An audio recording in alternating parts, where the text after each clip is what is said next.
On m'entend bien, ça va? Ok, parfait, merci. On repart sur le TD4.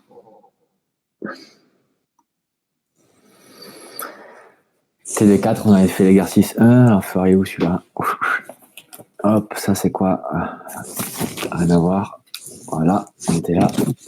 On avait fait cette petite digression sur les convergences en proba pour montrer qu'en fait, quand il y a de la convergence en proba, ben, grosso modo, les variables sont les mêmes, quoi. Toujours pareil, d'un point de vue des probabilités, c'est sûr, mais quand même. Au niveau des probas, Z était toujours égal à 0 quand on supposait que Zn convergeait vers 0 et vers Z. Ça, on l'a revu en TD de toute façon, en CM, je veux dire. Et on a vu encore quelque chose de pratique aussi, qui est que si on a convergence en proba, on a automatiquement convergence en loi. Okay, donc, c'est-à-dire de la fonction de répartition en tout point où elle est continue. Okay, voilà, ça fait beaucoup. Le cours, il est un peu chargé. C'est pour ça que je saute les démonstrations. C'est déjà suffisamment compliqué comme ça. Enfin, pas toutes, mais une bonne partie. Parce que le pire, c'est que c'est pas fini. Et ouais, voilà, c'est qu'après, il y a tout ce qui est statistique. Donc bon, il y a du boulot. Allez, exercice 2.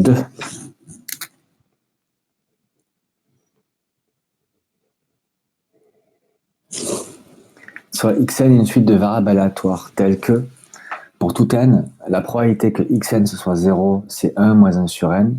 Et la probabilité que xn soit égal à n, c'est 1 sur n.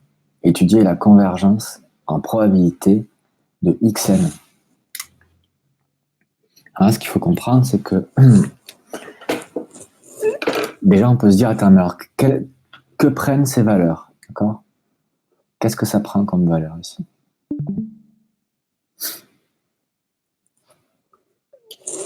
Elle prend 0 et n. Est-ce qu'elle peut prendre une autre valeur? Alors, on se rappelle toujours que, a priori, oui, elle peut prendre une autre valeur. Mais, d'un point de vue des probabilités, si elle prend une autre valeur, ce sera avec quelle probabilité?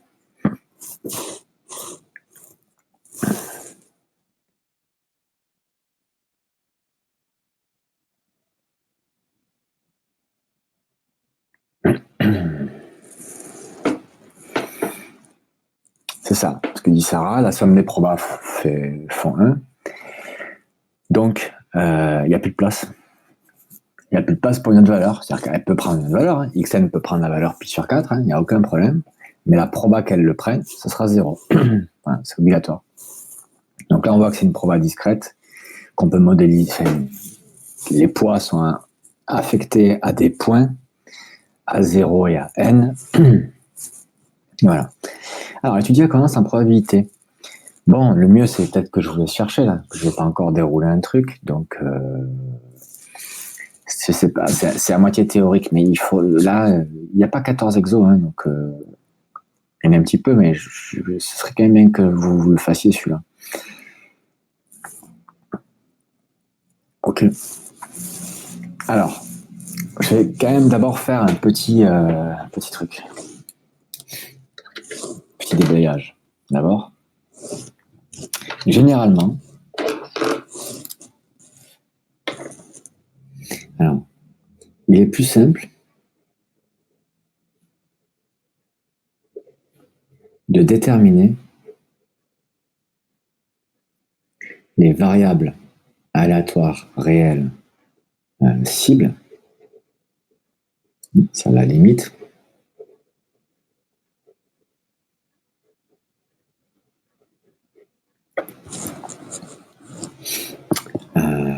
par la convergence en loi.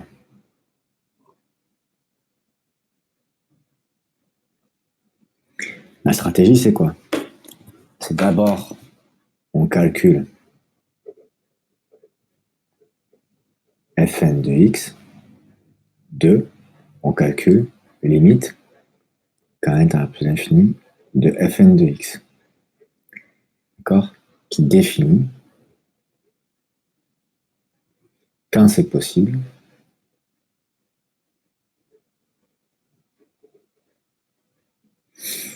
f de x. On cherche alors 3. On cherche x tel que f de x égale probabilité que x est inférieur égal à x. C'est la limite simple. La limite simple, vous connaissez bien. Donc, là, on aura... Vous prenez les fonctions de répartition des xn. Vous faites la limite simple.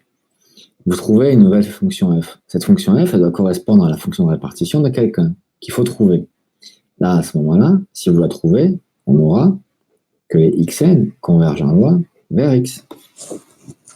OK?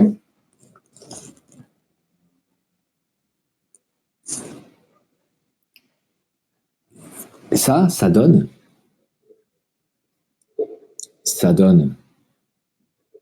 la candidate, la variable aléatoire, x pour tester si xn converge en proba de x, xn converge en loi 1 de x, xn converge en L2 de x. Tu vois. Voilà. OK. Allez. Externe.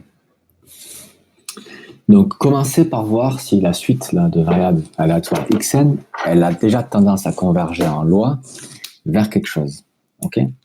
Donc, pour ça, vous devez d'abord calculer fn de x. Puis la limite. Je laisse 10 minutes pour appréhender l'exercice en entier.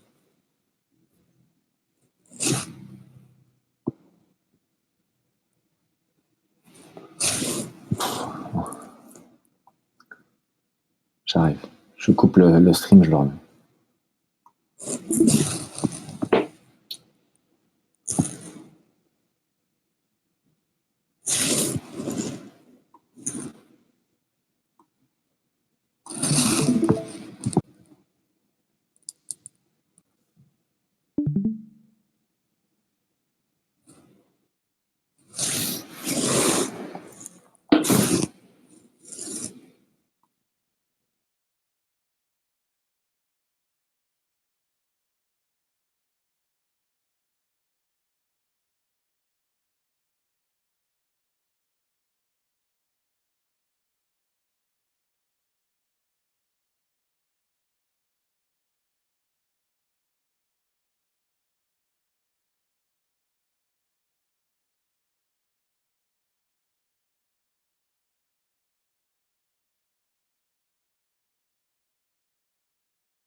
Ok, alors est-ce que quelqu'un a quelque chose à proposer?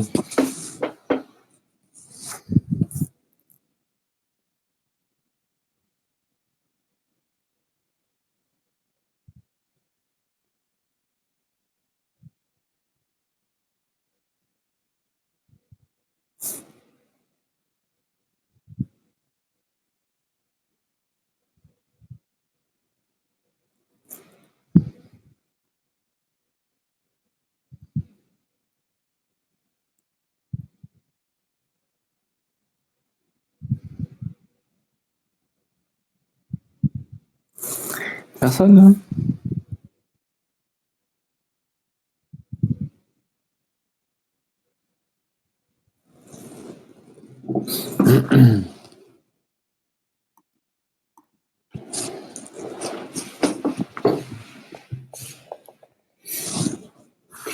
La fonction de répartition, fn de x.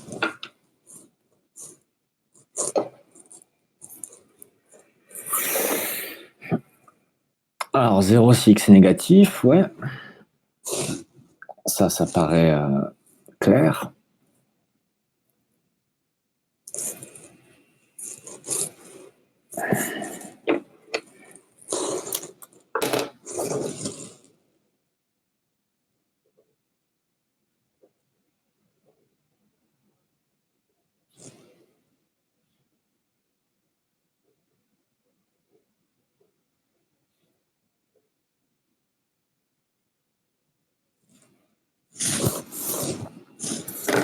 Donc, je vous rappelle que fn de x, c'est la probabilité que xn soit inférieur ou égal à x.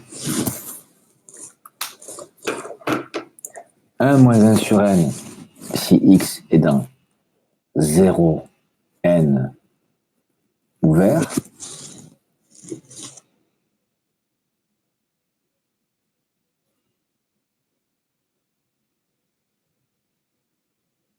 ok. Et 1, donc si x est supérieur ou égal à n. Tout à fait. Donc merci Marine, c'est ça. Est-ce que quelqu'un derrière arrive à faire la limite simple de ça du coup?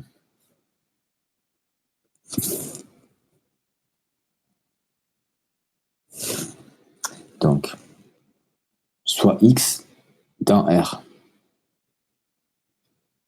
fixé. Là, il y a 3 cas, non, 2 cas. On a le premier truc qui peut-être est un peu simple.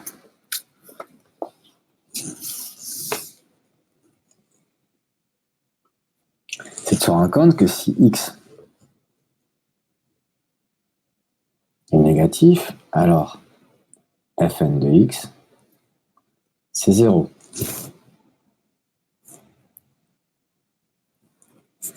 Voilà, c'est ce que dit Antoine. Ça tend vers 0.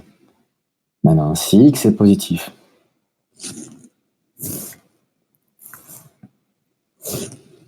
alors, pour tout n, alors on pourrait dire tout n assez grand, mais en fait on va être même assez précis. C'est pour tout n plus grand que x, on a une formule unique pour fn de x, qui est 1 moins 1 sur n.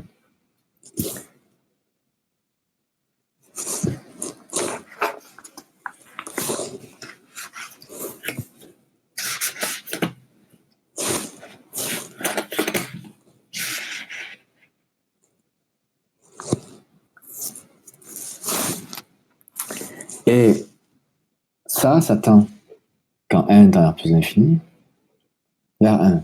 Donc,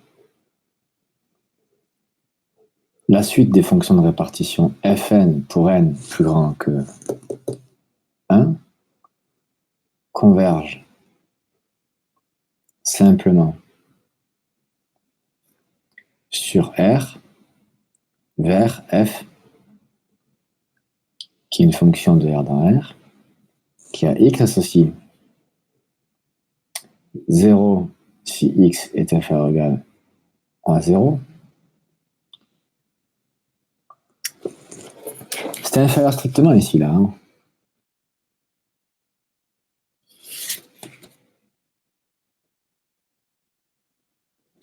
Donc là aussi, strictement.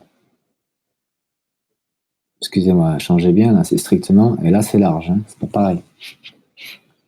Donc si x est strictement négatif, c'est 0, et sinon c'est 1 si x est positif, ou nul.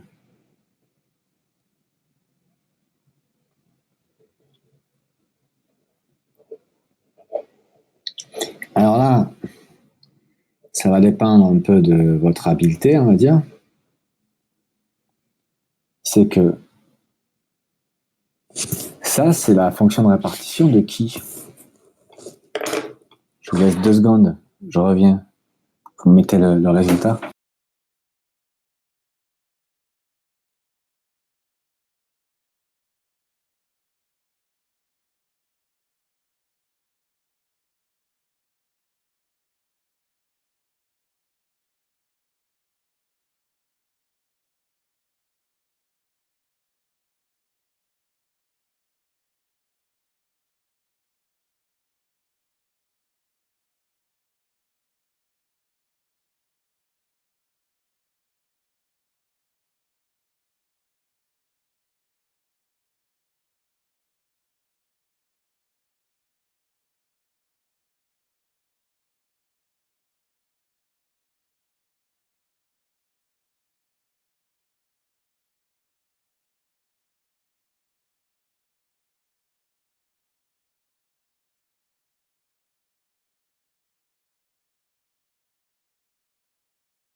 Alors, il faut un peu d'habileté, mais en gros, hein, il faut avoir travaillé un peu les fonctions de répartition. Hein.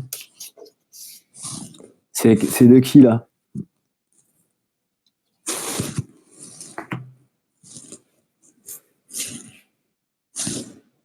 Loi uniforme.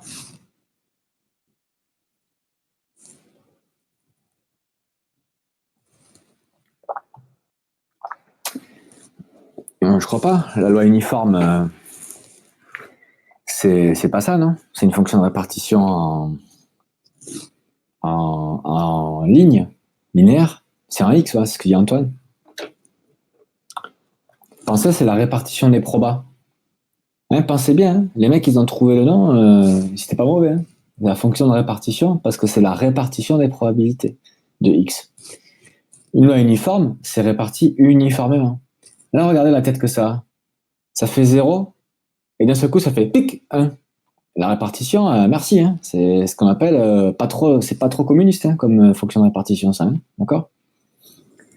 Donc Antoine il dit, c'est Bernoulli, voilà, c'est Bernoulli.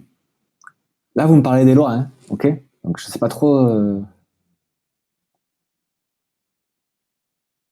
Là vous me parlez des lois là.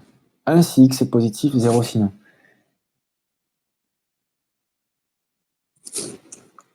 Alors je vous laisse réfléchir.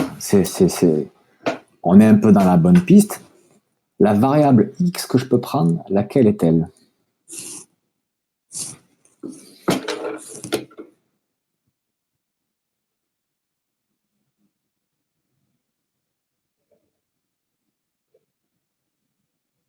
Marquez les choses. Parce que regardez, je suis sûr que si je le marque là, ça va en éclairer certains.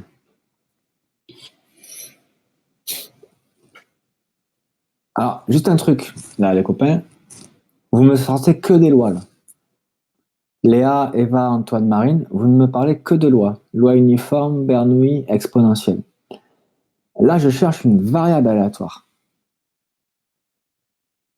Alors, pourquoi pas, hein? La loi, pourquoi pas, hein? Alors, pourquoi pas? C'est vrai que je dis des bêtises. Pourquoi pas, la loi? Pourquoi pas? Pourquoi pas? En effet. Pourquoi pas? En tout cas, c'est pas uniforme, c'est pas exponentiel. Là, vous voulez quelque chose. Que ça corresponde.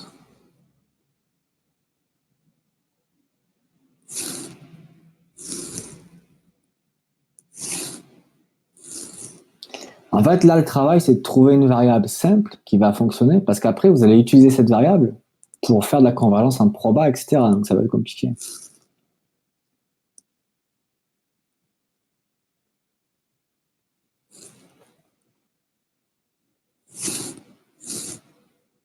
X égale, il y a peut-être des, je sais pas quoi, il y a peut-être des conditions, des trucs.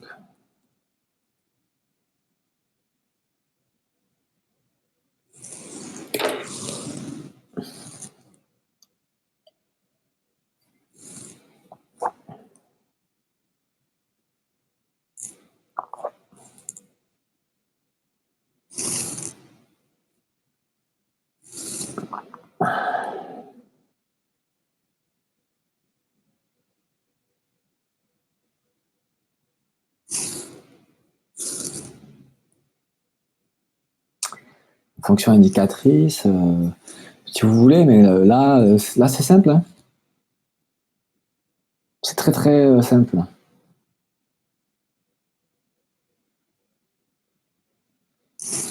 Je veux une variable telle que la probabilité qu'elle soit inférieure à un x négatif, c'est 0. La probabilité qu'elle soit inférieure à un x positif, c'est 1.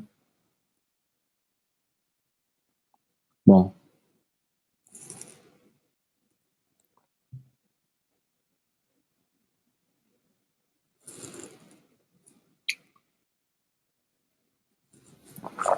C'est fou ça.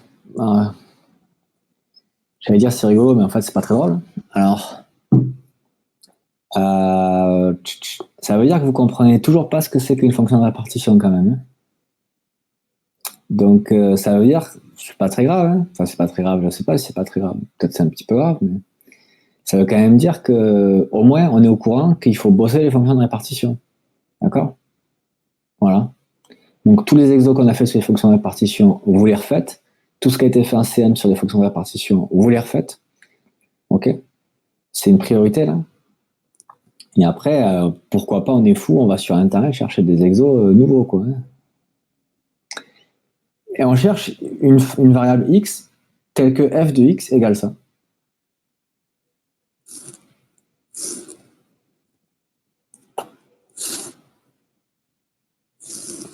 Alors Marine dit p de x égale 1 égale 1. P de x égale à 0 égale 1. Ok.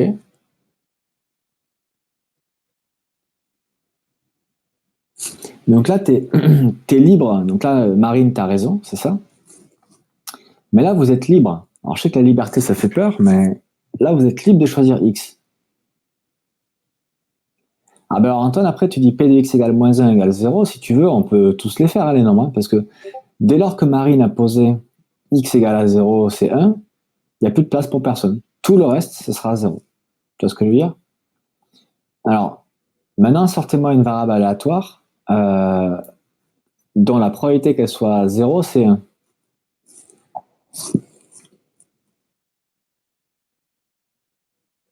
Tant qu'à faire. Donc là, ce que Marine nous vient de nous donner, c'est la loi de x. Et elle a raison. C'est une fonction de répartition comme ça. C'est exactement la fonction de répartition d'une fonction dont la loi est celle donnée par Marine. Maintenant, étant donné qu'on a cette loi-là, donnez-moi un exemple de variable aléatoire qui suit cette loi-là.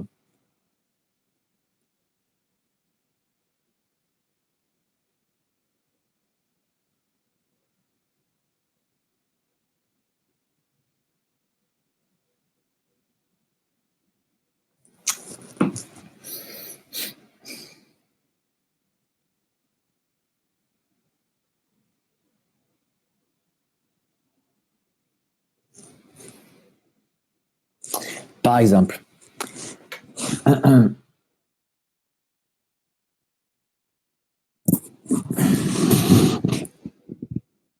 voulez pas ça?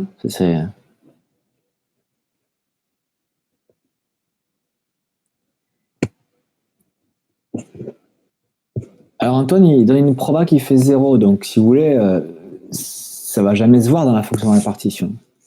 Tu peux dire que les probas font 0, tu dis juste qu'en gros, il n'y a pas de probabilité que x atteigne ces valeurs. C'est ça qu'on dit. Et comme je disais, quand Marine dit la probabilité que x soit nul, c'est 1, alors ça force que la probabilité qu'elle prenne d'autres valeurs, c'est 0. Maintenant, je dis, vous n'auriez pas une variable aléatoire particulière, telle que sa probabilité qu'elle soit nulle, c'est 1.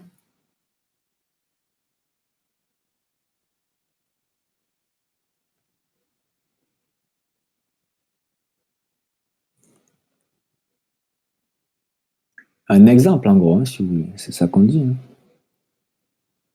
Un exemple, un cas particulier, je ne sais pas comment vous appelez ça. La liberté, vous allez voir quand vous serez prof, ça m'a toujours fasciné. Alors avec une loi du coup. Non, alors la loi, elle est donnée par Marine. Là, le commentaire là, P de x égale à 0 égale 1, c'est ce qu'on appelle une loi discrète.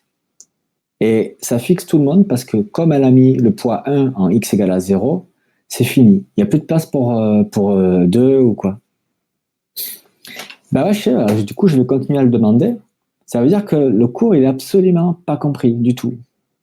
C'est important hein, qu'on soulève ce problème-là parce que ça veut dire qu'on est en train de voler sans filet, quoi. Hein. Voler vite fait. Donc,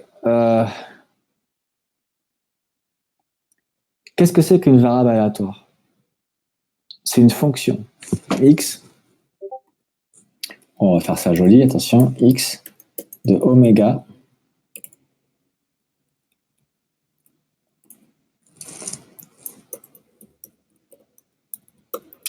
dans R.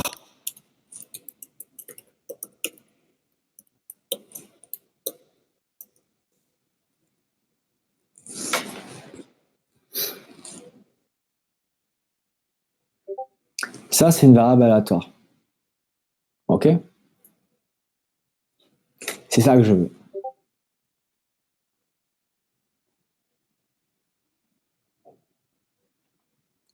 Je veux une variable aléatoire. Même si oméga, on ne le connaît pas, je dis, même je m'en fous qu'oméga, on ne le connaît pas. Vous pouvez quand même me donner la variable aléatoire ici, telle que la proba que x soit égal à 0, c'est 1.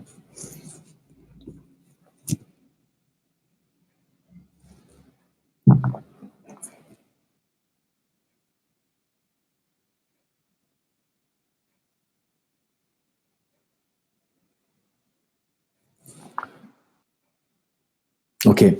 Alors, si je vous dis, alors,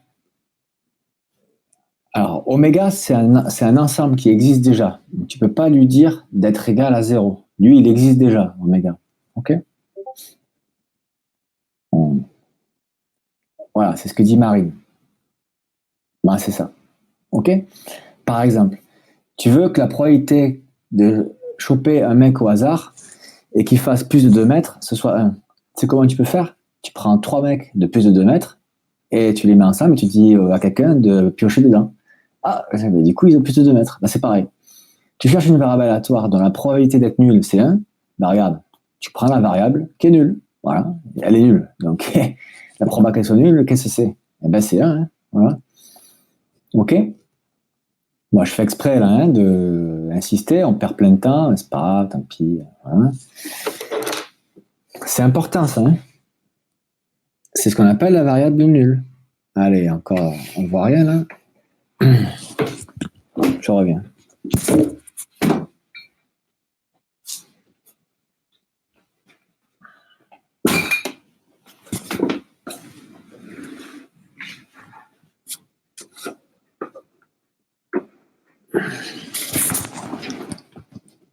Bon, c'est pas optimal, mais c'est pas mal.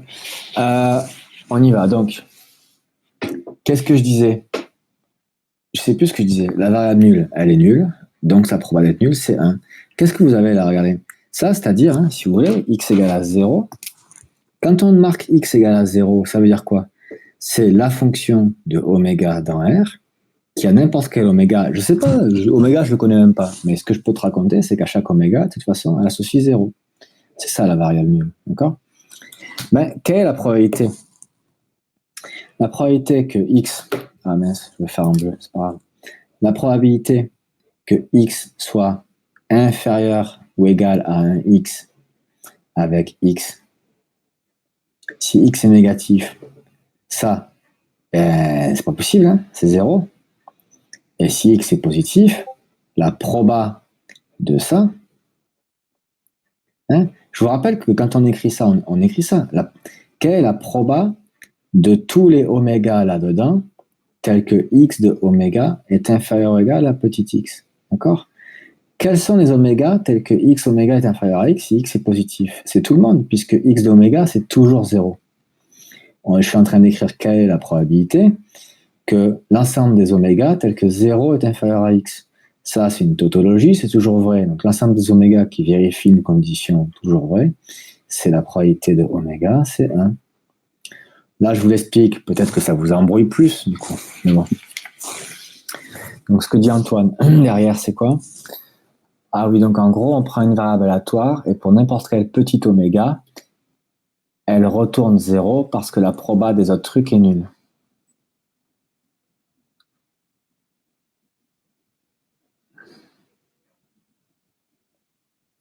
Non, alors, c'est pas ça. C'est donc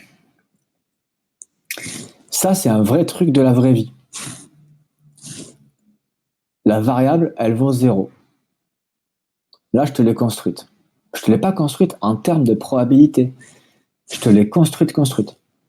Elle vaut 0. Pour tout oméga, elle vaut 0. OK? Donc, automatiquement, sa proba de valeur 0, c'est 1. Sa proba de pas valoir 0, c'est 0. Mais c'est un cas particulier de personnes qui ont ce genre de fonction de répartition. Imaginons, maintenant, j'ai un espace oméga. J'ai un espace oméga, OK? Qui est donc un espace probabilisé. J'ai une tribu, mais on s'en fout. J'ai une probabilité dessus. Il se trouve que, écoute, c'est comme ça. J'ai un sous-ensemble de oméga, d'accord, qui s'appelle A, hein, dont la probabilité est quand même nulle.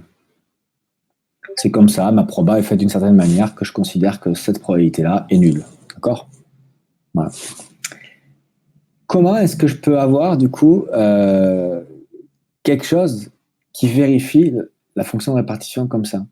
Ben, soit je prends x qui sur oméga, par exemple, dans R, à n'importe quel mec, elle associe 0. Mais regarde, si je prends y dans oméga dans R, qui a un oméga associé 0 si oméga n'appartient pas à A et 1 si oméga appartient à A. Ça, c'est des vraies variables aléatoires, des vraies fonctions, vraies fonctions. Je n'ai pas envie de marquer vrai parce que c'est pas mathématique, mais c'est des fonctions posées, définies, nos problèmes. Quelles sont leurs probabilités? Quelle est la probabilité que x soit égal à 0? Ben, c'est 1. C'est la probabilité de oméga. C'est 1. Quelle est la proba que y soit égal à 0? Ben, c'est la proba de oméga sans A. D'accord? Et là, on se dit, attends, c'est plus petit. Ben non, parce que là, A, proba 0, c'est 1. Donc, ça, là, en fait, si tu veux, c'est bien pour le mec qui est intéressé par, par le fait de connaître exactement comment marche X et Y, ce qui est ce que l'on demande pour la convergence, tu vois, parfois. Mais pour la loi, elles ont la même loi. Donc, en particulier, comme elles ont la même loi, elles ont la même fonction de répartition. D'accord? Qui d'ailleurs, pour ces deux-là, cette fonction de répartition, c'est quelque chose qui va de R dans R, qui a X associe 0 si X est négatif, 1 si X est positif. Exactement ce qu'on a là-haut. Dans l'exemple que je viens de créer, on a deux variables qui n'ont rien à voir. Elles ont la même loi, donc la même fonction de répartition. Donc, dans mon cas, j'ai une fonction de répartition. Ce qui m'intéresse, c'est pas qu'on me construise un truc chelou. C'est qu'on me construise l'exemple de la fonction la plus simple qui vérifie cette fonction de répartition. En particulier, celle qui est toujours nulle. Est-ce qu'Antoine, ça t'éclaire par rapport à ce que tu racontais?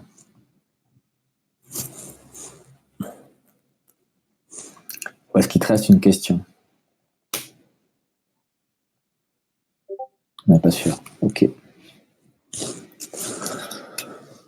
Est-ce que quelqu'un a des questions là-dessus, tant qu'on y est?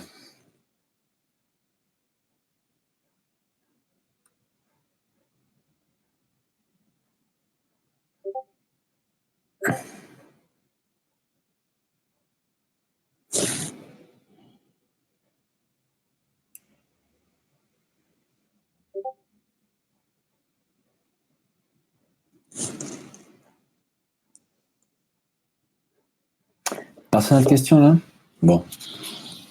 Ok. Très bien. Donc on passe à la suite. On a bien x égale à 0. Donc, avec x égale à 0, fonction nulle, on a xn. Je crois que c'est la fin là. Voilà. C'est officiellement la fin. Alors, xn converge en bas vers 0. Je passe en bleu du coup.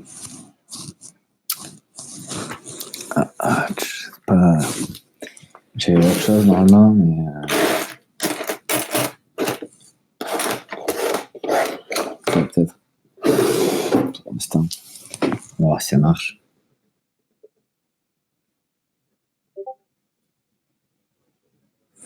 Xn converge en loi vers 0. Ok. On va donc tester la convergence en loi, en probabilité, et le reste avec x égale à 0.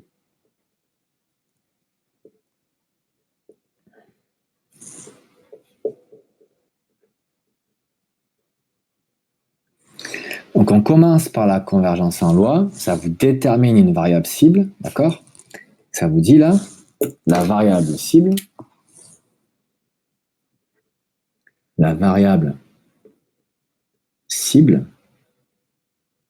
est 0. Ok? Alors maintenant, on va regarder si ça converge en probabilité. Donc là, il n'y a pas le choix. On fixe un epsilon. Soit epsilon positif fixé. On a la probabilité que xn moins 0, qui est ma variable cible, soit supérieur ou égal à epsilon. Qu'est-ce que c'est?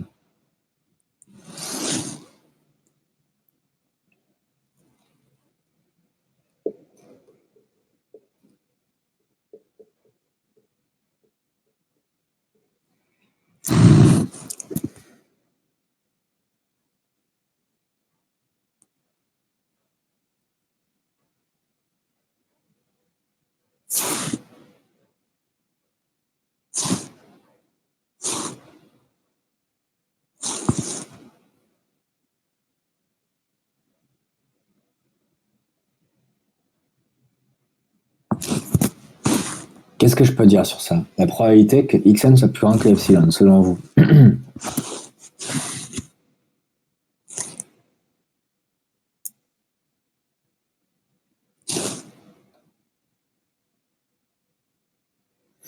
Elle est nulle.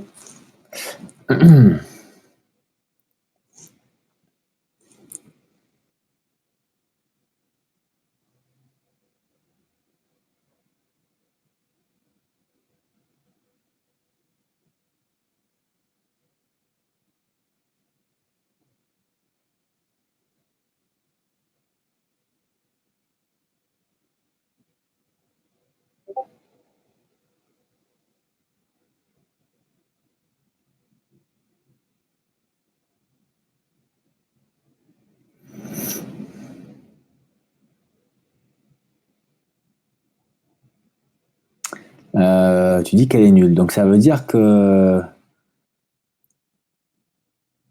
il n'y aurait pas en probabilité, elle vaut jamais.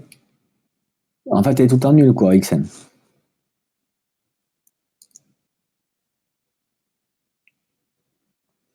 Comme epsilon est arbitraire.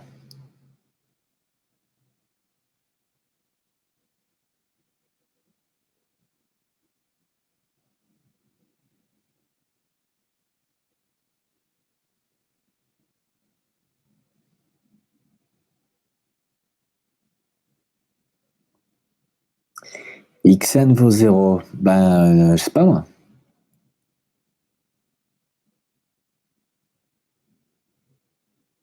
Je comprends pas trop pourquoi tu me dis qu'Xn vaut 0.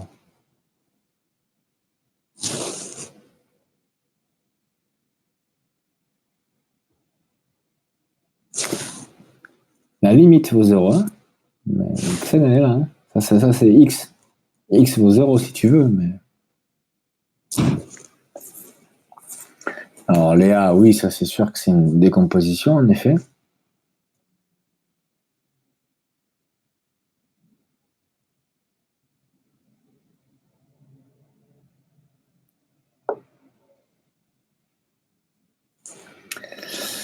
Le copain de l'ATD m'a dit qu'il avait fini hier l'exercice 1 et l'exercice 2. J'ai peur qu'en présentiel, on finisse les exos, mais qu'en fait, on pige rien, hein.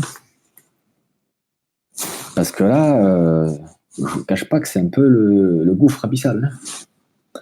C'est pas une critique, hein, mais Marine, ça dépend de N. Eh ben, écoutez, là, en tout cas, il y a N ici. Comment on fait des maths? On a proba de xn plus grand que epsilon. On regarde d'abord ici tout ce qu'on a. Proba, connaît pas trop, pas plus que ça. Dans l'exercice, je vois pas trop. Epsilon, c'est moi qui l'ai fixé. Qu'est-ce que j'ai dit sur epsilon? C'est un nombre positif fixé. Xn, qui c'est Xn? Voilà comment moi je démarche. Je me dis, qui c'est Xn? Alors je vais voir mon énoncé, et je vois que Xn, j'ai deux trucs sur elle. Sa proba de valoir 0 et sa proba de valoir n. Bon.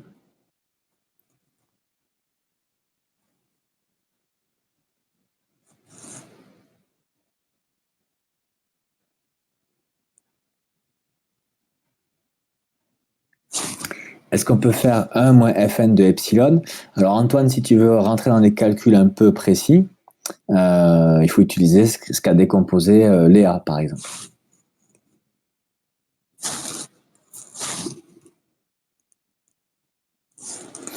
Mais oui, vous pouvez utiliser la fonction de répartition. Mais même là,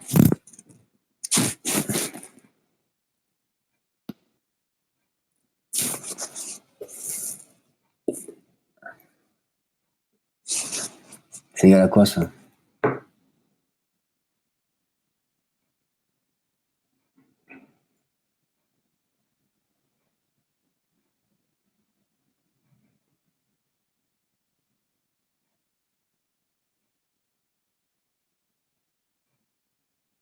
Bon, je vous laisse 5 minutes, parce qu'après sinon je vais m'énerver, je me connais. Donc, je vous laisse 5 minutes, je reviens.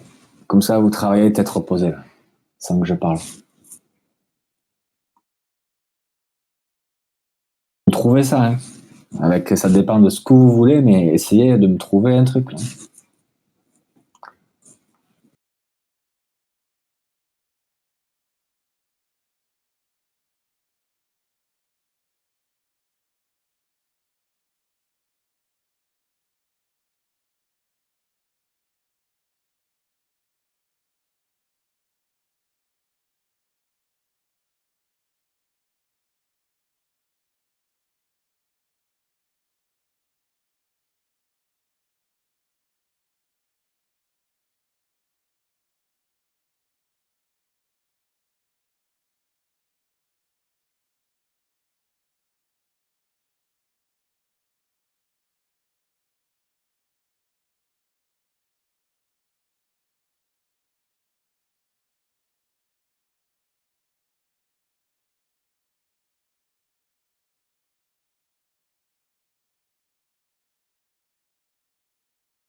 Alors, allez, on sauve l'honneur, au moins une personne.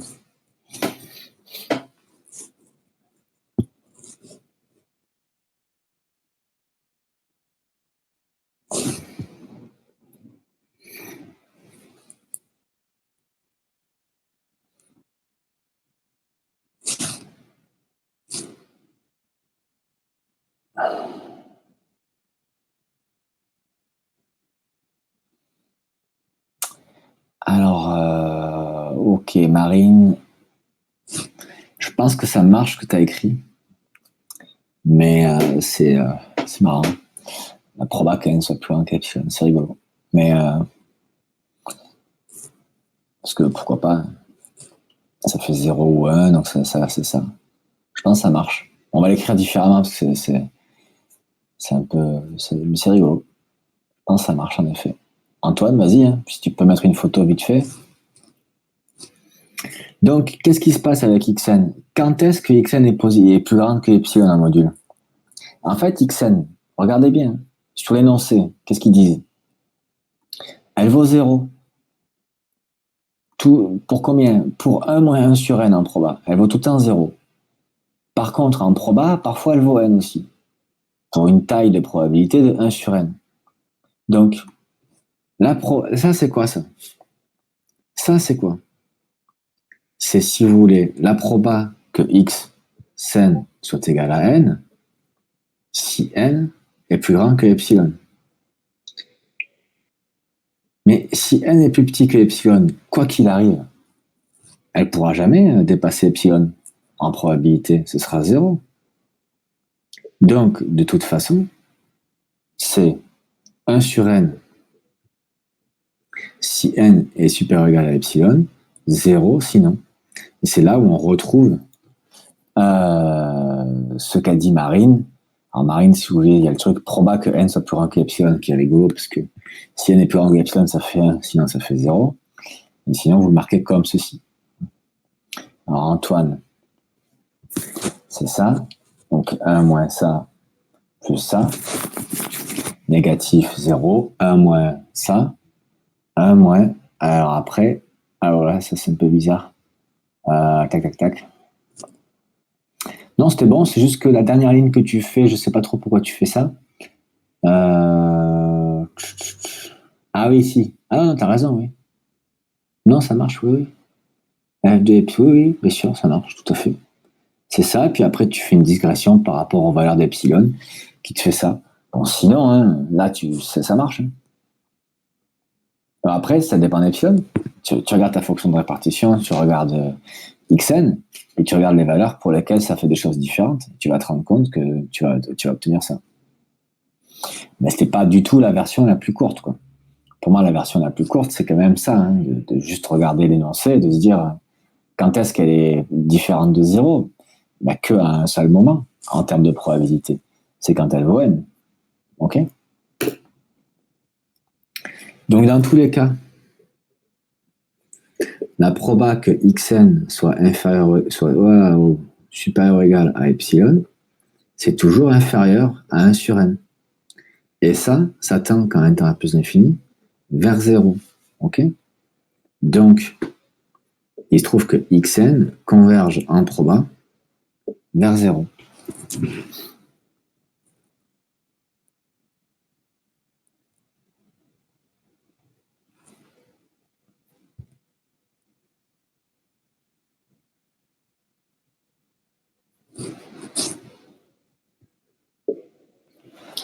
Étudions la convergence dans L2.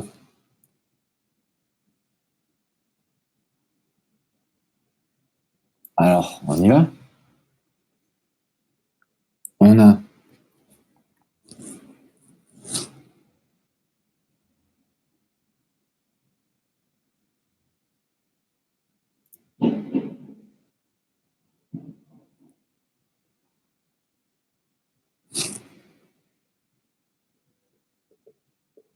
si xn converge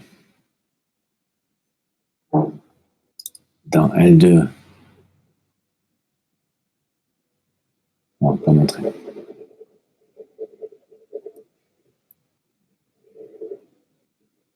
On a l'espérance de xn moins 0 au carré. Je pars sur la définition de la convergence dans L2 de ça. Ça, c'est quoi?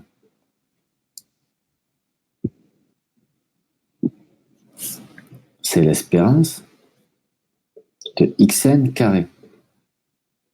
Qu'est-ce que ça vaut?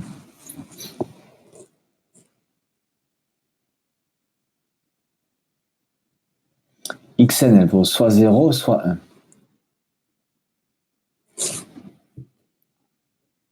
C'est la probabilité que xn soit égal à 0 fois 0 au carré, plus la probabilité que xn soit égal à 1 fois 1 au carré. Et là, on tombe sur n, n'importe quoi, fois n au carré. Et là, on tombe sur quoi? C'est 0, et ici, j'ai quoi? 1 sur n fois n au carré. C'est égal à n. Ça ne tend pas vers 0, donc il n'y a pas convergence dans L2.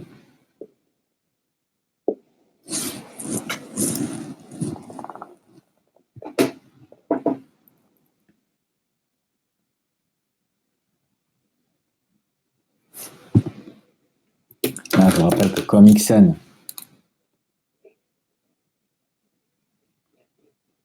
converge déjà en probabilité vers 0, s'il y a convergence dans L2,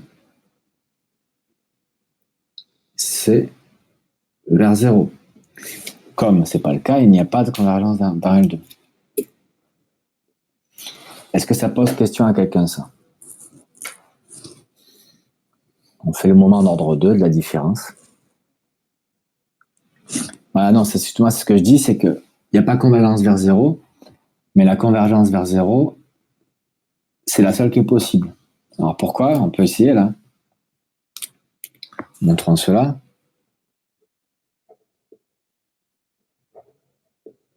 Je te le montre là, mais c'est si xn convergeait dans L2 vers x. D'accord?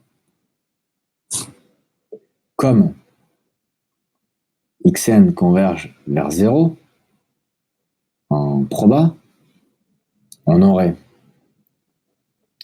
xn converge vers x en proba, et xn converge vers 0 en proba. Donc, voir le CM, la probabilité que x soit différent de 0, c'est 0. Mais voilà, c'est ça. D'accord?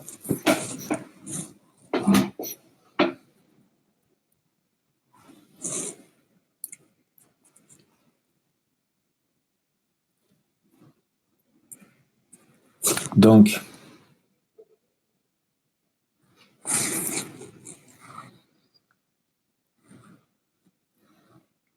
en particulier, si vous voulez, x et 0 ont aussi la même loi, quoi. Mais c'est même pire, là.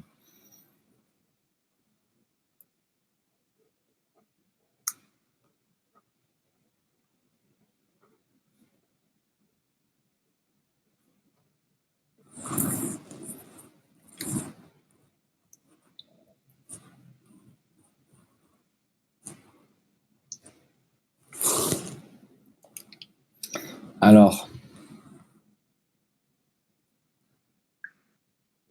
les lois jointes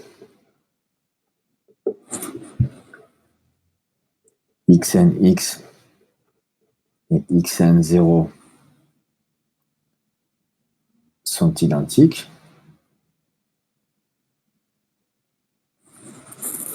Et après, l'espérance de ça,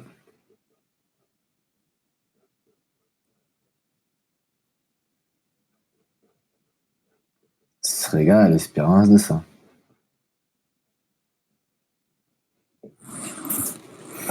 ça dépend que des lois.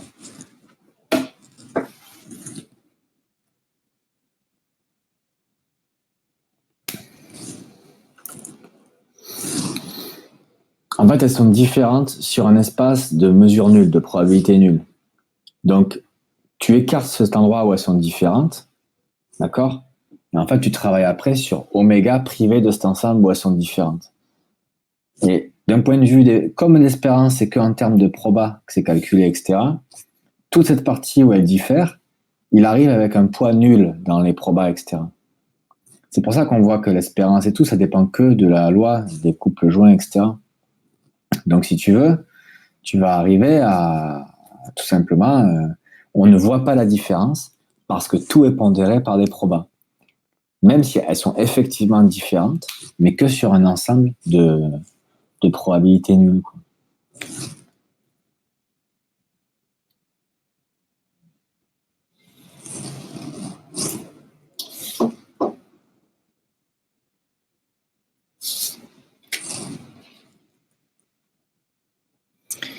Je pense que je vais rajouter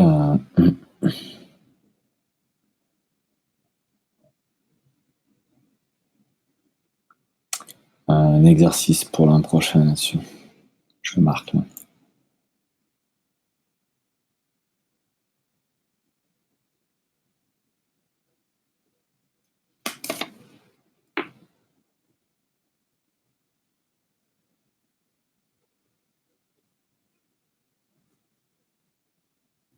Ok, allez. Maintenant, on fait tout simplement la question avec L1, c'est encore plus simple. Il n'y a pas le carré.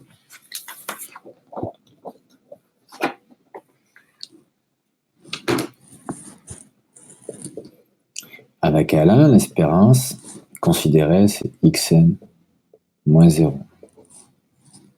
Il n'y a pas le carré. C'est l'espérance de xn. Et là, c'est probabilité que xn soit égal à 0 fois 0 plus probabilité que xn soit égal à n fois n. On obtient 1 sur n fois n qui vaut 1, qui ne tend pas vers 0.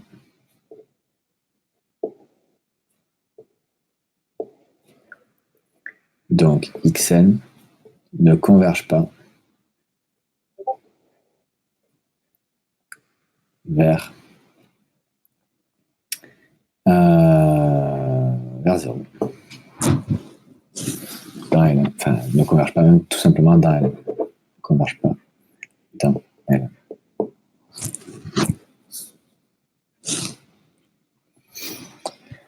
On fait le moment d'ordre 1 de la différence. Il faut que ça tende vers 0 quand n tend vers l'infini. Ça n'est pas le cas. On a choisi 0 qui est la variable cible de la convergence en probabilité. Ça ne marche pas pour elle, ça ne peut pas marcher pour une autre. D'accord?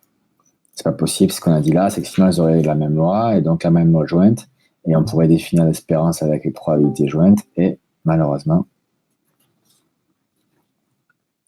ça ne marcherait pas.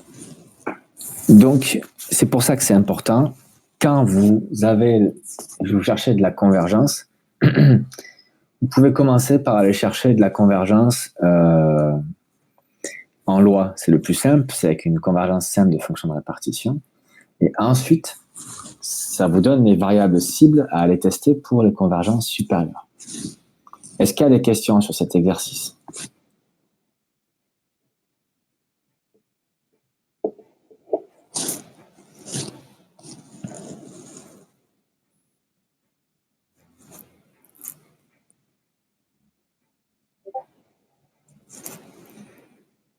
Alors, on pose pour tout n dans n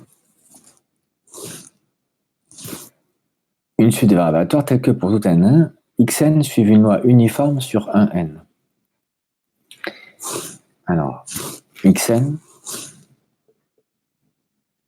suit une loi uniforme sur 1n. On pose yn égale xn sur n. Il faut montrer que yn converge en loi et déterminer sa loi limite.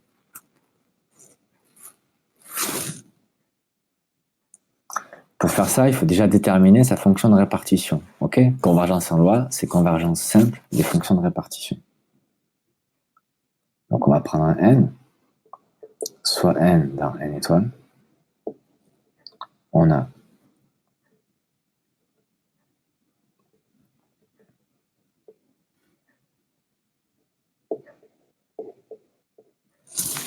qu'est-ce que vous pensez de fn de x? Fn de x,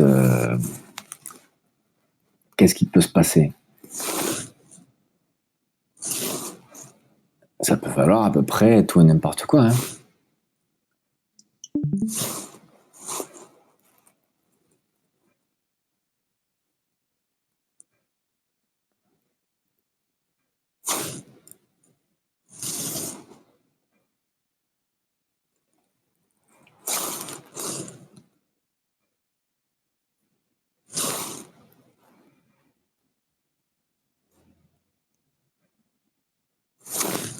Donc qu'est-ce qui se passe? Xn, elle vaut entre 1 et n, avec une proba de 1 sur n à chaque fois. Ça, c'est les entiers. Donc ça peut valoir 1 sur n.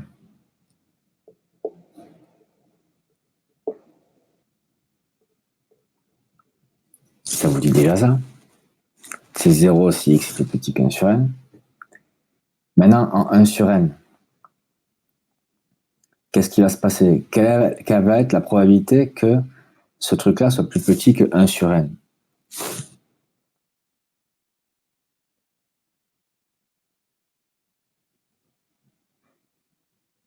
Ben, on a une chance sur n. Donc ça va être une chance sur n si x est plus grand que 1 sur n jusqu'à 2 sur n. À partir de 2 sur n, la probabilité que yn soit inférieur ou égal à 2 sur n.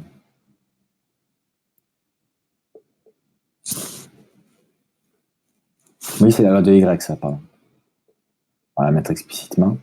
La loi de y ici. Ben là, pour que ce soit plus petit que 2 sur n, vous avez deux choix, c'est xn vaut 1 ou 2. Et donc, comme c'est uniforme, vous avez deux chances sur n. Bon, vous avez compris, etc. Hein. Jusqu'à n-1 sur n jusqu'à 1. n-1 sur n, ça va correspondre à n-1 sur n. X plus petit que 1. Et ça, c'est pour x supérieur ou égal à 1. Voilà ce que ça vaut. Alors bon. Grosso modo, hein, on a ça. 0. 1. Puis on a sectorisé comme ça.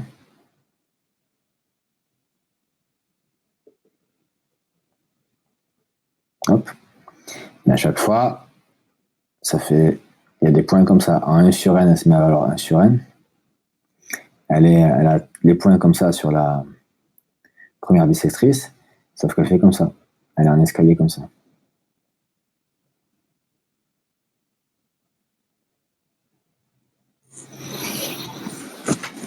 Etc.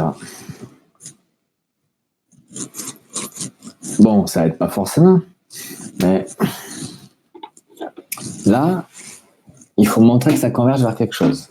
Alors, est-ce que quelqu'un a un peu l'intuition de vers quoi va converger cette fonction de répartition?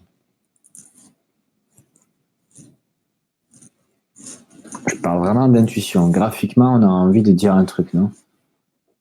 Si n devient très très très très grand, qu'est-ce qui va se passer?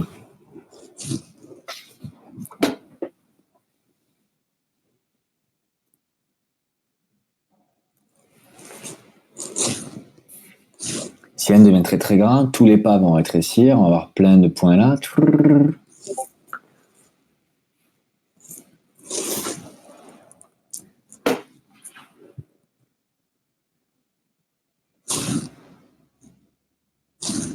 Alors tout va s'écraser sur 1. Pas vraiment, parce que tu vois, ça a l'air quand même d'être bien distribué sur 1 sur n, 2 sur n, tu vois, juste avec des pas de plus en plus petits. Donc, ouais, plutôt tout, alors vers une fonction linéaire, ouais. Fonction linéaire qui va être laquelle d'ailleurs? Y égale x, c'est celle-là.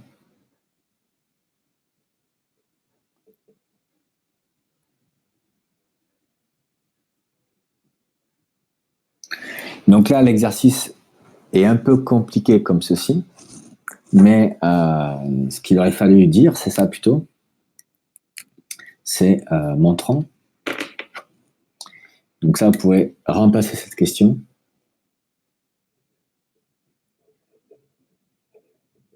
C'est une question indice. Si vous refaites l'exercice, utilisez cette question indice. D'accord? Ce sera plus simple. Montrez que YN converge en loi vers une variable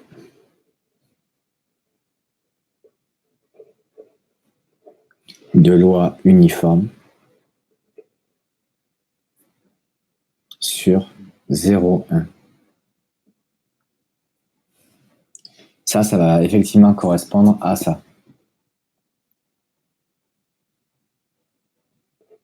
Variable Y de loi uniforme sur 0, 1. On a fy de x, c'est 0 si x est inférieur à 0. X si x appartient à 0, 1. 1 si x plus grand que 1. Je vous laisse réfléchir 5 minutes à ça. Puis après, je le corrige. Donc, vous devez démontrer que la fonction qu'il y a là converge simplement vers ça. Ça, je vous dis, rajoutez cette question dans l'exercice si vous le refaites chez vous. Sinon, il est un peu dur de devoir deviner que ça converge vers ça.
Alors,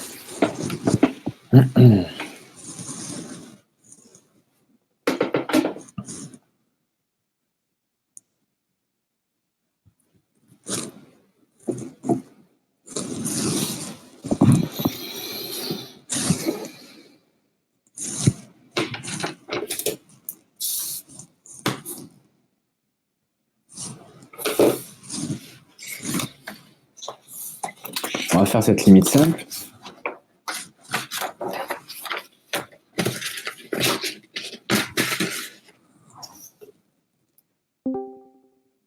C'est un peu technique.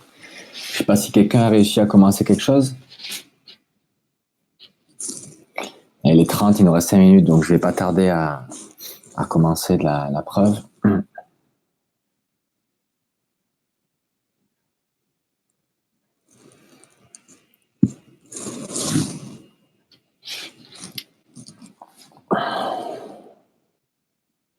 Donc,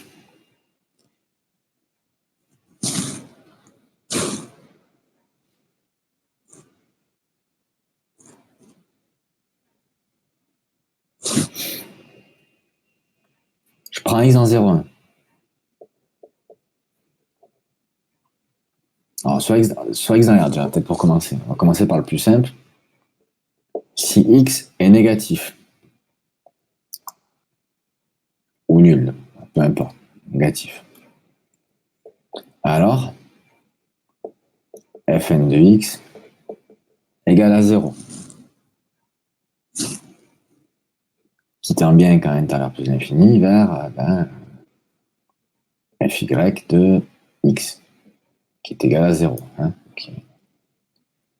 0 égale ça. Ok. Maintenant, si x est plus grand que 1, alors, fn de x, c'est égal à 1, qui tend en plus l'infini, vers 1, qui est f de y de x. Donc, c'est encore très bon. C'était évidemment pas le moment où il y avait quelque chose de compliqué. Maintenant, c'est ici où va se compliquer les choses. Si x est dans l'intervalle 0,1 fermé, alors, qu'est-ce qui se passe? Alors, on prend... ça va dépendre de comment x est, quoi. D'accord? Alors, on voit que si i sur n inférieur ou égal à x inférieur strictement à i plus 1 sur n, alors fn de x est égal à i sur n.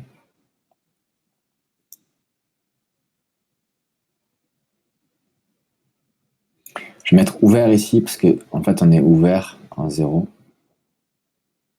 Là ça marchait aussi pour supérieur ou égal, donc ça va très bien. Là ça marchait aussi pour inférieur ou égal, donc je vais le laisser, je vais mettre ouvert ici, tiens. Je ne me prends pas la tête. Le moins possible de x ici, le plus possible dans le cas trivial.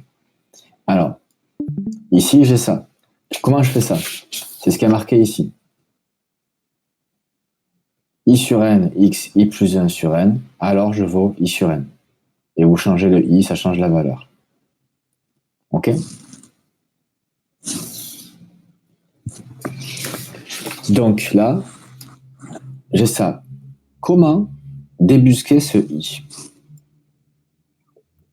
C'est équivalent à i est inférieur ou égal à n, x est inférieur strictement à i plus 1. Comment trouver ce i? Ah, il faut avoir un peu l'habitude de ça, c'est un peu de l'arithmétique, mais pas trop.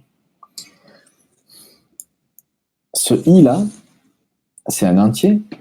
Il est plus petit que nx, mais son suivant, qui est i plus 1, est strictement plus grand. Ça, c'est la définition de la partie entière de nx.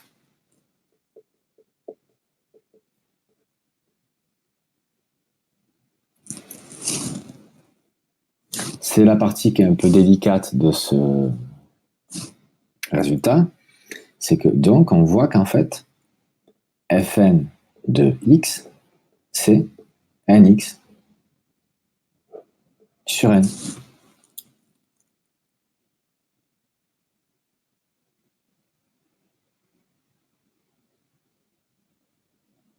Est-ce que déjà là, il y a une question?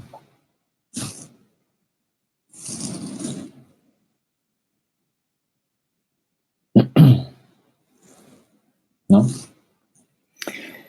On a ça. Maintenant, il faut passer à la limite là-dedans. Alors, pour passer à la limite, pas trop le choix, hein. Les parties entières, je vous le dis, ça n'est jamais la bonne idée. Comme ça, moi, c'est réglé. D'accord? Une partie entière, vous utilisez son encadrement. On a alors Fn de x. Comment est-ce qu'on fait? Ben, ça, c'est inférieur strictement. Nx est toujours plus petit, strictement, que nx plus 1. Voilà. Pardon. Allez, tiens, voilà, ça c'est raté. Pardon. On va faire doucement. Nx, excusez-moi, c'est n'importe quoi. Nx est toujours inférieur ou égal à nx. C'est toujours strictement supérieur à nx moins 1. D'accord? C'est une partie entière. Donc la partie entière est toujours plus petite que le nombre en lui-même. Par contre, elle ne peut pas sauter de 1 en entier. C'est juste la partie entière. Donc c'est toujours plus grand que nx moins 1. Donc, ça vous donne un encadrement pour fnx qui devient inférieur à nx sur n ici, est strictement plus grand ici que nx moins 1 sur n. Sauf que quoi? Eh bien ça, quand n tend vers plus l'infini, ça tend vers x. Bon, de toute façon, c'est toujours égal à x, donc c'est un plus simple. Et ici, ça tend quand n tend vers plus l'infini. Ben, en haut, c'est équivalent à nx et en bas à n, donc ça tend vers x. Bon, j'aime pas donner ce nom-là, mais c'est le nom qu'il a en France, le théorème des gendarmes. Bon, c'est quand même juste une inégalité. Hein. Fn de x tend quand plus l'infini vers x.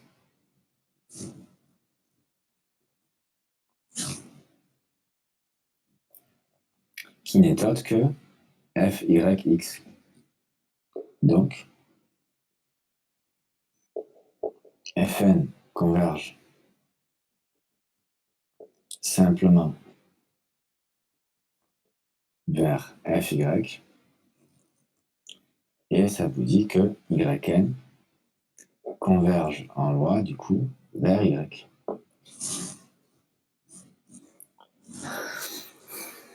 On a effectivement la convergence en loi des Yn vers la variable uniforme sur 0. Donc c'est assez marrant, c'est que on a des variables qui sont discrètes, qui prennent de plus en plus de valeurs, on les moyenne, et à la fin, on arrive à trouver la loi uniforme sur 0,1. Quoi. Donc ça vous dit comment essayer de faire une loi uniforme avec un grand N. Quoi. Voilà. Alors, est-ce qu'il y a des questions?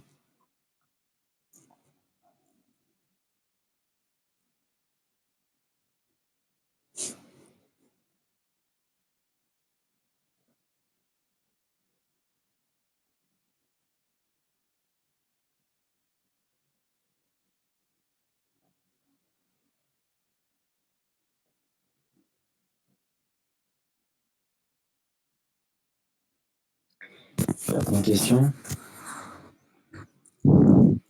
C'est un peu compliqué, non, j'imagine, là? C'est un peu plus compliqué qu'au début, hein, forcément. Au début, c'est du dénombrement. Bon, là, il y a un peu des convergences. C'est pas la partie la plus simple du cours. Par contre, après, ça se simplifie un peu.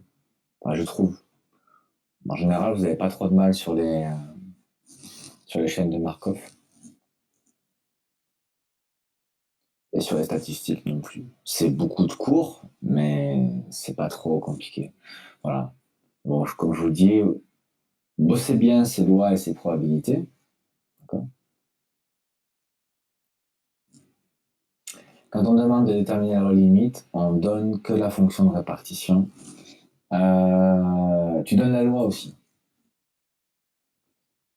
Alors, si tu veux la fonction de répartition en soi, ça suffit. Ce que je veux dire, c'est que si c'est la fonction de répartition d'une loi classique, ce sera souvent le cas, tu donnes le nom de la loi, quoi. Par exemple, là, c'est loi uniforme, tu vois, c'est loi exponentielle, ou c'est loi normale, tu vois. Si tu reconnais la loi, tu l'as dit.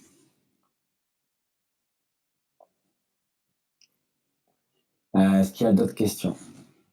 Donc, comme je le dis, ça se corse, mais contrairement à d'autres UE, hein, là, celle-ci, on a un peu de la chance. Après, ça retombe un peu. Donc, on est un peu sur le pic des difficultés. Ce qui veut dire que, d'une part, il ne faut pas se décourager si jamais vous trouvez ça un peu compliqué. Ça ne va pas, on ne va pas empiler sur cette partie du cours. On est un peu, là, actuellement, on est un peu à fond. D'accord? Ça veut dire, au contraire, qu'il faut mettre un petit coup de collier sur ce chapitre, peut-être le relire un peu plus que les autres, travailler un peu plus ce chapitre pour qu'il rentre un peu plus profondément, parce que voilà, après, ça va être plus simple. Ok? Voilà. Donc, bon courage, digérez bien tout ça, et surtout, travaillez régulièrement, en particulier les parties difficiles. Comme ça, de semaine en semaine, on peut prendre un peu de temps, si vous voulez, me poser des questions. Ok? Que ce soit en CM ou en TD. Pas plus. D'ici là, bonne semaine et à bientôt.